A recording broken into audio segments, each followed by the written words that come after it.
Milton Prim. Um corretor técnico pode fazer uma avaliação com o mesmo valor do corretor que tem o curso de avaliador? Sim, Milton, não tem diferença nenhuma. O corretor, por lei, é habilitado a fazer a avaliação. Não importa se ele tem o KNAI ou não tem, por lei ele é habilitado. O KNAI dá direito a ele a ter uma certificação, que é o selo certificador. Quem é que exige esse selo certificador? Hoje, todas as instituições, o Poder Judiciário, as prefeituras, o Ministério Público, os bancos, os tabelionatos, o registro imóvel, todos hoje que trabalham com avaliação, estão exigindo o selo. Acredito que daqui a um ano ninguém mais vai aceitar a avaliação sem o selo certificador. E só tem acesso ao selo certificador quem está no KNAI. Essa é a única diferença. Mas pode fazer, sim, a avaliação. Silmara, eu vou te fazer uma pergunta aqui, Silmara. Agora, deixa eu selecionar uma pergunta bem boa para ti aqui, Silmara. Ó, essa pergunta aqui é Camila, de Curitiba, tua conterrânea aí. Ó.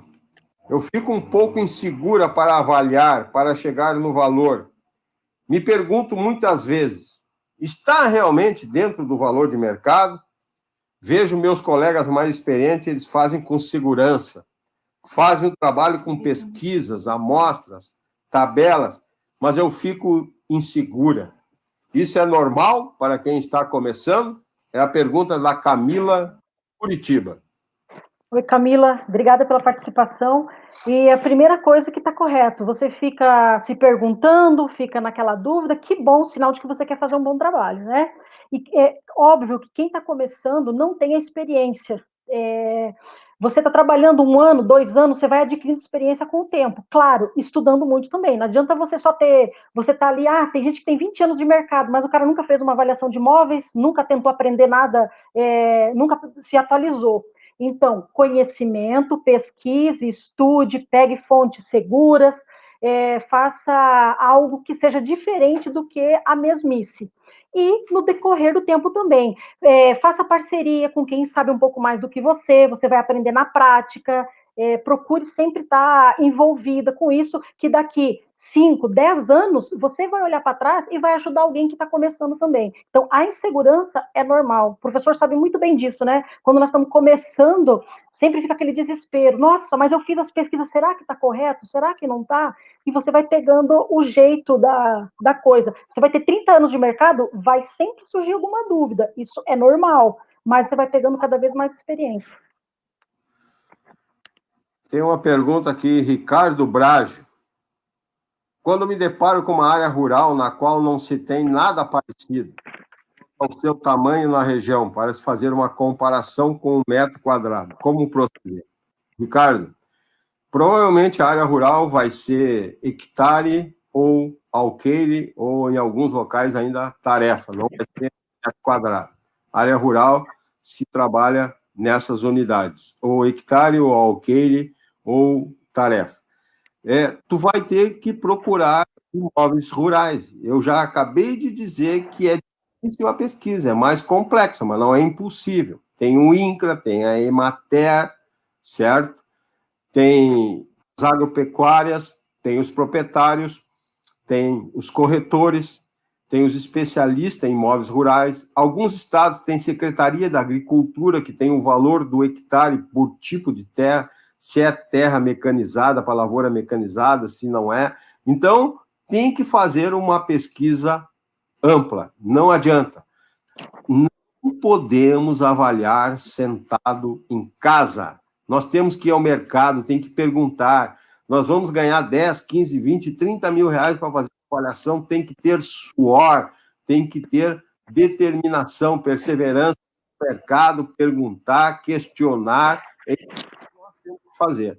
Em último caso, se não tiver metagens equivalentes, pode-se fazer correções, tem várias tabelas que se fazem correções dessa metragem proporcionalmente na bibliografia avaliatória, existem várias tabelas que podem ser utilizadas. Então, esta é a recomendação. Tá? Silmara, pergunta, Silmara. O Fábio, de Recife, Pernambuco. Obrigada, Fábio, por estar aí. Fábio Castelo Branco. Ele está perguntando, na hora de fazer uma avaliação do método comparativo, professor, se há, usando a área privativa ou a área total? Quem é? O Fábio? O Fábio Castelo Branco, do Recife. Ô, Recife. Fala aí, Fábio. É o seguinte, se nós podemos utilizar, tanto faz, né? Estamos falando em área privativa, provavelmente é apartamento, ou é sala, ou é conjunto, certo? Se nós começarmos com área privativa, nós vamos com área privativa até o final. Nós podemos trabalhar tanto com área privativa ou área total. Só se nós fizermos com área privativa, todas as amostras, tudo tem que ser com área privativa até o final. Se for área total, é área total até o final. Então, as perguntas. Tem uma pergunta do colega Sálvio, que é de Florianópolis. Grande abraço, Sálvio. Grande abraço. Prazer. Sálvio, pergunta: qual é o critério para avaliar um posto de gasolina? Primeira questão, Sálvio. Primeira questão. Posto de gasolina, tá? Preciso saber se tu quer avaliar todo o posto ou é só o imóvel do posto de gasolina. O imóvel do posto de gasolina provavelmente vai ser pelo método evolutivo. O terreno pelo comparativo ou involutivo e as edificações pelo método do custo. E se tu quiseres avaliar ainda a empresa posto de gasolina, aí são 5 formas que tem de avaliar uma empresa, que eu recomendo uma parceria com um contador, um economista, um administrador, porque é uma avaliação de intangível. Mas é dessa forma que se faz esta avaliação. Tem mais uma pergunta aqui no mesmo sentido, que é outra pergunta do Junzi, de Maringá, que diz assim: estou avaliando um posto de gasolina, provavelmente o solo deve estar contaminado. Para constatar a contaminação, devemos contratar um profissional da área? Perfeito. Nós temos que fazer uma sondagem, tem que fazer um acompanhamento do solo para ver que está o grau de contaminação e apresentar um projeto de descontaminação. Uma empresa que trabalha com solos. É isso mesmo. Esse é o procedimento, Ju. Esse é o procedimento. Certo? Silmara, vou fazer uma pergunta para ti, Silmara. Tu está muito quietinha aí, eu vou fazer uma pergunta para ti. Ela. Vamos lá. Mas tá bom de te ouvir. Então, vamos lá.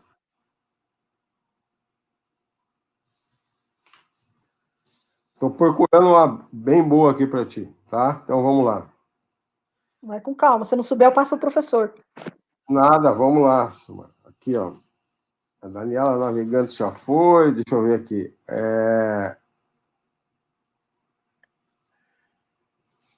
Tá aqui, ó. Quais as despesas que entram na composição dos honorários? Silene Curitiba. Muito bem. As despesas, inclusive está naquele e-book, né, professor, que o COFES lançou. Para quem não tem ainda e quiser, lá no site do COFES tem um e-book que é bem didático ali, a explicação da hora e as despesas. Mas vou falar aqui rapidamente. Você tem que contar tudo. Quando hoje uma pessoa pediu um honorário, quanto que você cobra para fazer uma avaliação? A pergunta que eu sempre aprendi: qual é o imóvel, em que cidade é. Então, você tem que saber se você vai ter que se locomover, vai gastar muito combustível, a despesa que você vai ter com impressão, se você, não é você que faz o laudo, você diagramar, você vai pagar um diagramador, todos esses custos você tem que contar, a encadernação, ou se a pessoa vai querer só digitalizado, você tem que contar tudo isso. Você vai fazer em parceria, quanto que vai sobrar cada um, tem que pôr tudo isso no custo. Nota fiscal, porque é um direito do cliente pedir nota fiscal, né? Não faça o trabalho e depois ele pede, mas então vou cobrar mais por causa da nota. Não, é um direito dele. Então já inclua tudo isso no teu custo, para depois você elaborar. Por isso não passa orçamento às pressas. Primeiro você tem que detalhar isso para não cobrar uma avaliação que depois não vai sobrar nada para você, né? Sem contar todas as tuas horas de trabalho, que isso é muito importante. Você investiu na tua profissão, você investiu com dinheiro, com tempo, então dê valor ao teu trabalho. Essa tua resposta aí, Silmar, ela vai no mesmo sentido da pergunta do colega Edson. Nos dê exemplo de como e quanto podemos cobrar das nossas avaliações. Nos mostre alguns exemplos práticos. Como a Silmara falou, o COFES lançou um manual de orientação para a cobrança dos honorários nas avaliações. É um e-book de 16 páginas, é gratuito, é um trabalho muito bem feito pelo COFES, pelo seu presidente, pelo João Teodoro, pelo diretor de avaliações, Luiz Fernando Barcelos. Vocês têm acesso gratuito a esse e-book, entra no site do COFES, digita lá e tem todas as orientações, né? O COFES fala que o valor mínimo para ser cobrado por uma avaliação é de R$ 1.050 e a hora técnica trabalhada no valor de R$ 315. Então, tendo essa oportunidade de ter a base do e-book como referência, acredito que tu, Edson, pode montar muito bem uma proposta de honorários nas tuas avaliações. Tem uma outra pergunta aqui, Luiz Gomes, Belo Horizonte. No imóvel rural, o melhor método de avaliação é o comparativo? Sim, para a terra só funciona o comparativo. E é o melhor método que tem, sem dúvida nenhuma, é o método mais recomendado, é o método mais utilizado no mundo todo, é o método comparativo direto de dados de mercado. Silmara. Eu tenho uma pergunta aqui, professor, é mais uma aqui da Sheila, de Paranaguá. Qual a importância de conhecer a região onde se encontra o imóvel? Isso interfere no valor do imóvel? Poderia explicar? É fundamental conhecer a região, mas se tu não conhece a região, é tu buscar informações. Por exemplo, o Cadastro Nacional de Avaliadores Imobiliários, o CNAE, ele é um cadastro nacional. Por quê? Porque o corretor pode fazer avaliação em qualquer parte do país. Então, alguns me perguntam assim, mas Diniz, como é que eu vou fazer uma avaliação em Manaus se eu nunca fui a Manaus? Não tem problema nenhum. Tu vai lá a Manaus, faz a vistoria do teu imóvel, e depois que tu fez a vistoria do imóvel, tu vai fazer uma pesquisa sobre esse imóvel. Tu vai nas imobiliárias, nos corretores, nos especialistas, nas prefeituras, nos registros de imóveis, tu vai buscar informação sobre esse imóvel, vai pesquisar sobre o mercado imobiliário do bairro, da cidade, da região que tu está fazendo a avaliação. Tu tem que buscar essas informações. É como eu digo, a avaliação depende de perseverança, de ação, de iniciativa, né? Não pode avaliar em casa sentado pelo Google, isso é um absurdo, não tem como. A gente fala, tem que sentir o cheiro do imóvel, tem que ir junto ao imóvel, conversar, falar com os vizinhos, falar com os proprietários que estão perto desse imóvel, ou se for para locação, os inquilinos, tem que conversar. Ir ao mercado, fazer a pesquisa. A pesquisa é fundamental. Os cálculos, a elaboração, a formatação, tu faz no teu escritório. O que tu não pode fazer no teu escritório é a vistoria e a pesquisa. Vai ao local, vai pesquisar. Não tenha preguiça, não tenha preguiça. Professor, eu achei assim, algo bem interessante. A Thaís do Espírito Santo foi sua aluna, ela está começando na área e ela estava comentando comigo, né, algumas instruções, né, e tal, para avaliar. E daí eu fui perguntando como era a região, isso aqui. Ela comentou: ali é difícil, mas dá alagamento. Olha que informação, se deixa passar. Então, ela foi até a prefeitura, ela coletou, pegou o zoneamento da prefeitura e viu essa peculiaridade do terreno, sabe? Que dá alagamento. Então, que às vezes pode valer metade do preço por causa de uma situação ou outra, né? Só um detalhe. A importância da região.